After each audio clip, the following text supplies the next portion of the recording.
Sur topmusic.fr, c'est Igloo, le Mac de l'habitat, l'émission que nous envie la planète entière. C'est clair. Tous les igloos du monde entier ont envie de venir dans notre igloo. C'est clair. Alors aujourd'hui, dans notre igloo, on a invité le premier adjoint à la maire de Strasbourg, c'est Siamak Aga Babaï. Je l'ai bien dit ? Très bien. Ouais, je savais que j'étais bien là-dessus. Une mairie verte est très attendue, et particulièrement sur les questions de l'environnement et donc sur les questions de l'habitat. Vous allez nous parler de votre vision de l'habitat avec Cédric Simonin qui a préparé des tonnes, mais des tonnes de questions. Il pourrait faire 24 heures. On n'a pas assez de temps quand même. Soyez courts et précis. Mais on est parti pour notre igloo spécial avec le premier adjoint à la maire de Strasbourg. J'ai beaucoup de questions parce qu'il a beaucoup de choses à dire. Oui. Très intéressant de surcroît. Donc on va prendre le temps d'y répondre. Tous ensemble. Alors, il y a beaucoup de gens qui vous connaissent, mais tout le monde ne vous connaît pas, et puis tout le monde ne connaît pas vos missions dans le détail, entre guillemets. Est-ce qu'on pourrait commencer en préambule, que vous puissiez nous donner une rapide définition des missions d'un vice-président en charge de la politique de l'habitat, pour que nos auditeurs comprennent bien ce que vous faites au quotidien, ou ce que vous avez fait. Voilà, vous avez plusieurs vies en fait. Voilà, c'est plutôt ce que j'ai fait par le passé. Aujourd'hui, je m'occupe des finances de la ville et de l'Eurométropole de Strasbourg. Donc, je suis adjoint à la maire et vice-président de l'Eurométropole en charge des finances. Et par le passé, j'ai exercé les fonctions de vice-président en charge de la politique de l'habitat. Puisqu'on parle aujourd'hui de l'habitat, je vais vous donner de quoi est composée cette délégation. C'est d'abord la définition de la stratégie de l'habitat, puisque c'est l'échelle territoriale et le chef de file territorial dans la définition des politiques de l'habitat. Aujourd'hui, ce sont les métropoles. Et donc, c'est d'abord définir les orientations. Quelles sont les orientations en matière de politique de l'habitat, puisque est-ce que la collectivité est dans une sorte de laisser-faire, on laisse faire les acteurs et puis on voit ce que ça donne, ou alors on définit des orientations.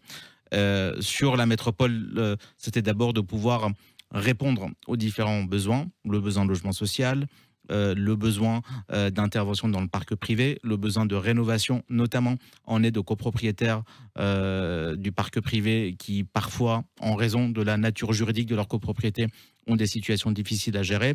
Qu'est-ce qu'on fait de la question des meublés de tourisme, type Airbnb ? Faut-il construire plus de logements ? Quels logements construire ? Pour qui les construire ? Pour quel public ? Où situer ces logements ?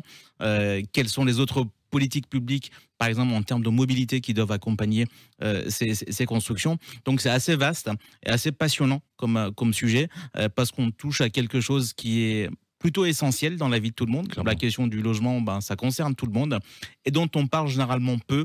Et c'est un sujet politique majeur, mais qui est souvent traité sous l'angle plutôt un petit sujet, entre guillemets, sociétal, qu'on n'aborde pas, ou on n'aborde que par l'angle technique. Totalement d'accord, sauf dans Igloo, et c'est pour ça que vous êtes là. Donc tous les thèmes que Siamak Aga Babaï vient de citer, on va les traiter. Juste avant de commencer à rentrer dans le vif du sujet, est-ce que vous pouvez nous dire quelles sont les grandes actions que vous avez menées en tant que telles, pendant vos missions, et puis quelles sont celles qui sont reprises et poursuivies par votre successeur Suzanne Broly, qu'on a déjà reçue aussi dans Igloo. Mais oui. Tout à fait. Alors, dans les actions que nous avons menées, c'est d'abord rediscuter de la politique de l'habitat à l'échelle métropolitaine avec l'ensemble, à l'époque, de 28 communes, ensuite de 33 communes, avec l'intégration de la communauté des communes des châteaux. D'abord sur le fait de dire, faut-il construire du logement ou pas ? Et où est-ce qu'il faut le construire, et comment se fait la répartition dans une échelle métropolitaine. Ensuite, sur la typologie de logement, peut-être passer d'une logique de quantité à une logique de qualité. Je m'explique. On a développé, par exemple, des actions sur la diversité des formes urbaines. C'est que si on souhaite que les gens ne voient pas les opérations immobilières comme des opérations dites de bétonisation, il faut faire un travail sur la forme urbaine. Il faut que cette forme urbaine soit traduise une histoire architecturale, soit une forme urbaine qui puisse correspondre à des aspirations, à des modes de vie qui sont différentes. Et quand, par exemple, on vous mettez au centre de la place Kléber, j'enlève la Maison Rouge, mais vous faites un tour sur vous-même, vous voyez que les immeubles ne se ressemblent pas. Aucun immeuble en hauteur, en largeur, en couleur se ressemble. Cette diversité de la ville ancienne est quelque chose qui est intéressant et pour nous peut-être une source d'inspiration. Il y a aussi la question de l'usage. Comment accompagner la construction des opérations d'habitat en termes d'usage. Aujourd'hui, on a 2 corps de métier bien séparer la maîtrise d'œuvre et la maîtrise d'ouvrage. Et ce que j'ai souhaité impulser, c'est y ajouter un 3e corps de métier en devenir, la maîtrise d'usage. Comment, dès la conception, on regarde les personnes qui habitent aux alentours, les personnes qui vont venir habiter, et comment une part de ce travail-là peut être fait avec les habitants. La question de la végétalisation et le traitement, par exemple, des espaces extérieurs, la frontière entre l'espace public et l'espace privé. Est-ce qu'il doit se matérialiser par des barrières en métal? Est-ce qu'il peut être végétalisé? Est-ce qu'on peut être dans une douceur des transitions? Le traitement des espaces extérieurs type balcon, on a des architectes qui nous dessinent avec beaucoup de brio des espaces qui sont très transparents dans un pays et dans une culture qui refuse souvent la transparence et qui souhaite plus d'intimité. Et donc, ces questions de qualité et qui devaient répondre aussi à une mutation de notre société. Comment on prend en compte, par exemple, les familles recomposées, les familles monoparentales? Vous anticipez déjà sur mes questions. Pardon. Donc, Moi, j'avais un truc à dire parce que tout ça, c'est super bien ce que vous dites, mais ça prend du temps à mettre en place, évidemment. Et quand on vous reproche, après quelques mois de mandat, par exemple, qu'on voit rien, qu'on voit pas vraiment votre politique de l'habitat, qu'est-ce que vous répondez? Parce que, Alors ça, je peux y répondre sur le passé, mais c'est exactement ce que vous dites, c'est que les orientations stratégiques que j'ai prises, ils vont mettre 10 ans à se traduire en réalité.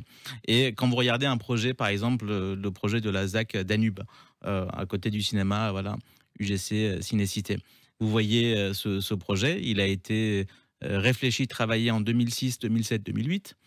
Il a été repris par l'équipe à l'époque de Roland Ries sous l'impulsion d'Alain Youn et Philippe Biss. Le projet retravaillé. Et le projet, il n'est pas encore terminé aujourd'hui. Et on voit bien que, d'une part, il faut accepter que c'est le temps long, et il faut accepter parfois aussi l'incompréhension de nos concitoyennes et concitoyens, de dire, ce que vous avez décidé en 2006 n'est peut-être plus d'actualité aujourd'hui, et partager avec eux que le temps long des projets, surtout si on souhaite des projets qualitatifs, c'est un temps long qu'il faut assumer. ou accélérer les projets quand Oui. c'est possible. Oui, mais c'est pas toujours possible. Eric, C'est plus on en parle compliqué. systématiquement dans les émissions. La temporalité, c'est un sujet, vous savez, que je remets sur le tapis à chaque fois. Il y a une différence de temporalité. Déjà, nous, on a un temps de construction qui est long, déjà. Et puis, il y a une différence de temporalité entre les mandats, 6 ans, et puis le temps de la construction qui est long. Donc, Et ça crée de l'incompréhension, forcément. oui, c'est pour ça que c'est important auprès des élus d'avoir une vision sur le long terme et puis que les différentes... Et puis, il faut qu'on partage avec nos concitoyennes et concitoyens, il faut qu'on partage cette complexité. Moi, je renonce pas au fait d'expliquer les choses complexes. Je pense qu'il faut qu'on le fasse et il faut qu'on sorte de ce qui est devenu aujourd'hui le débat sur les questions de l'habitat, qui est c'est de la bétonisation, j'en veux pas à côté de chez moi, ça enlaidit ma ville, c'est un truc de tout. Non, on répond d'abord à des besoins. Ici, on est dans une métropole de 500 000 habitants. Il y a des besoins de logement. Il y a des besoins de logement pour les étudiants. Il y a des besoins de logement pour les seniors, pour les familles avec enfants, pour les familles recomposées. Comment on répond à ces besoins? Et le boulot des politiques, c'est de pouvoir répondre à des besoins avant tout. Alors, c'est ma question, c'est pas possible. Il me prend toutes mes questions. Alors, j'ai des questions qui sont un peu par thème, et là j'aimerais qu'on traite de premier thème, c'est l'évolution sociétale. Donc il y a de plus en plus de familles monoparentales, de couples qui souhaitent garder chacun leur logement respectif, des familles recomposées. Quelle réponse peut-on apporter à ces nouveaux besoins en termes de logement, et est-ce que l'offre est adaptée à Strasbourg? L'offre aujourd'hui n'est pas adaptée. Ça, on peut faire le constat. Et en même temps, on peut se dire que l'offre ne peut jamais s'adapter à des tendances qui viennent et qui se modifient. Et donc, toute la question, c'est est-ce que on se donne les capacités, d'une part d'adaptabilité, d'une part d'évolutivité, dans les modes constructifs, ça c'est un élément, mais aussi dans les modes d'habiter ensemble. Je partageais quelques données avec vous qui sont des données assez éclairantes. Est-ce que vous savez, ou est-ce que nos auditrices et auditeurs savent que 40% des eurométropolitains sont des ménages composés d'une personne? 40%. Ça doit nous interroger. Si c'est 40% une personne, ça veut dire que la forme qui est aujourd'hui la forme majoritaire d'habitat ne leur répond pas. Ensuite, 10% sont des familles monoparentales. Là aussi, ça veut dire que ça pose question. 75% de la population sur ce territoire peut prétendre en termes de revenus à un logement social. Autre donnée. Strasbourg, la ville de Strasbourg est une ville majoritairement de locataires, comme l'ensemble des grandes villes, je dirais, et comme l'ensemble des grandes villes allemandes. Et ça, c'est une empreinte germanique de notre structuration immobilière qui fait qu'on a une offre locative privée qui existe. Mais offre locative privée, et vous le savez très bien, qui est aujourd'hui attaquée par deux phénomènes. Par le phénomène des jeunes ménages qui souhaitent acheter et qui ont du mal à acheter dans le LEF, on en parlera peut-être, et par le phénomène des meublés de tourisme ou Airbnb qui empiètent là-dessus. Et donc, comment on arrive à prendre l'ensemble de ces phénomènes en compte, pour moi, c'est d'abord ne pas avoir de projet qui mène sa vie de manière déliée par rapport à ses orientations stratégiques. Amener ensuite peut-être une acculturation de l'ensemble des corps de métier qui vont intervenir à ces enjeux-là. Vous êtes bien placé pour le savoir. Moi, je considère que les promoteurs sont des acteurs de la fabrique de la ville à part entière. Et donc, je leur reconnais une responsabilité, comme je le reconnais du coup un droit à exercer leur travail et à créer de la ville. Mais ça va de pair avec la responsabilité. Et la question de la responsabilité, c'est comment on partage ces orientations stratégiques dans l'offre qu'on va construire, dans l'abordabilité de cette offre-là. Est-ce que les logements qu'on construit aujourd'hui sont abordables sans avoir donc d'abord acculturer et ensuite peut-être sur des projets particuliers, projet par projet, se dire si ce projet devait s'adresser à des étudiants, à des familles monoparentales, à des familles qui se séparent ou qui sont recomposées, comment on fait? Et en même temps, on voit bien que l'évolution de la société, je terminais de lire un des bouquins phares de l'essayiste féministe du moment, Mona Chollet, Réinventer l'amour, où elle dit peut-être que la logique de demain, c'est s'aimer mais ne plus habiter ensemble.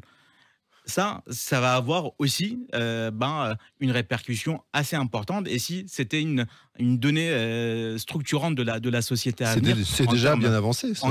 En termes d'habitat, ce serait un nouveau défi à relever. Mais est-ce que ça veut dire quand on a des logements séparés, que c'est forcément deux logements différents? Est-ce qu'on ne peut pas, du coup, beaucoup de jeunes aujourd'hui font de la colocation, où on fait de l'habitat participatif, mais de l'habitat participatif pas dans un projet neuf, c'est-à-dire qu'on prend un immeuble ou un ensemble qui existe déjà, et c'est dans le changement d'usage et dans une nouvelle régulation des usages qu'on se donne de nouvelles possibilités d'habiter. Amour et habitat, ça fera l'objet d'une autre... un bon sujet. Là, on a un thème d'émission qui m'intéresse.